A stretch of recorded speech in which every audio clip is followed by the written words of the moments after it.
our longest trusted English newspaper since 1898. Now available digitally. Computer, order the Manila Times Digital Edition. Subscribed. Get the Manila Times Digital Edition for less than 2 pesos and 50 centavos per day when you sign up for 1 year. The Manila Times, news source of choice, trusted since 1898. Greetings! Thank you for lending an ear to the Voice of the Times for Saturday, May 28, 2022. For today's editorial, BBM comes jitters with solid economic team picks. One of the biggest questions surrounding any newly elected president is who he will select to fill key roles in his administration, and the most critical of these is the several positions that compromise the government's economic team. Until this week, the mood of markets, potential investors, and the public at large has been, objectively speaking, apprehensive on this score.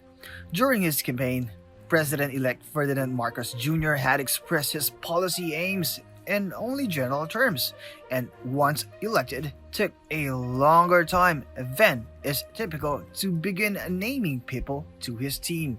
However, Marcos has addressed those apprehensions in a comprehensively positive way with the nominations of Dr. Arsenio Balisacan as Director General of the National Economic Development Authority or NEDA, Dr. Benjamin Diokno, current Governor of the Bangko Sentral ng Pilipinas or BSP, as Secretary of Finance, and Dr. Alfredo Pascual as Trade Secretary.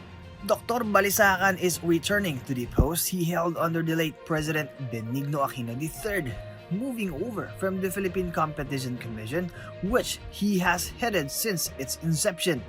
As economic growth during the Aquino term was some of the highest in the country's modern history, his appointment bodes well for the economy's recovery from the doldrums of the COVID-19 pandemic. Dr. Diokno steps into the Department of Finance after having served as President Duterte's first Secretary of the Department of Budget and Management or DBM, and then as head of the BSP, where he has done an admirable job.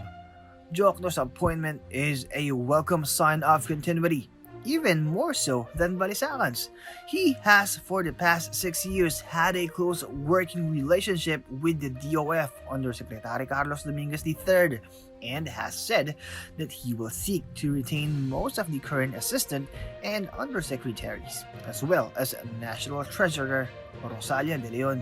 Dr. Pascual is, in some ways, the most formidable of the three in terms of the breadth of his experience, which will elevate the importance and effectiveness of the Department of Trade and Industry or DTI in the economic policy making. Dr. Pascual is perhaps best known for his position as President of the University of the Philippines from 2011 to 2017, where his biggest accomplishment was to broaden the university's research activities. In addition to that, he also has extensive experience in both investment and development banking, having worked in the private sector for a number of years at the Asian Development Bank or ADB. Dr. Pascual is also the current president of the Management Association of the Philippines or MAP. With these three appointments, the only remaining spot to fill on the economic team's roster is that of Secretary of Budget and Management. But with these three experienced and highly qualified appointees now available to advise that selection process, we are confident the eventual choice will be equally promising.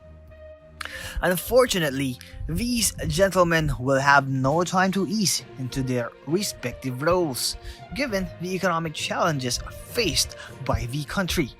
Although the economy is not in a state of crisis, the comfortable margin that existed at the beginning of President Duterte's term in office has all but vanished. The new team will have the difficult task of simultaneously strengthening government revenues while finding ways to reduce economic stress on households and small businesses, two objectives that are often divergent. At the same time, the economic team will be tasked with facilitating growth engines through trade and development. While the economic direction of the Duterte administration may provide some foundations to build on, the current state of the economy strongly suggests that merely continuing them will not be enough, and that many new ideas will have to be implemented. Still, we believe that if anyone is capable of successfully meeting the challenges, this group can, and that sentiment seems to be shared by the business sector. The results will of course be the final judgment, but we welcome the new appointees and look forward to those results with optimism rather than uncertainty. And that's the editorial for Saturday, May 28, 2022.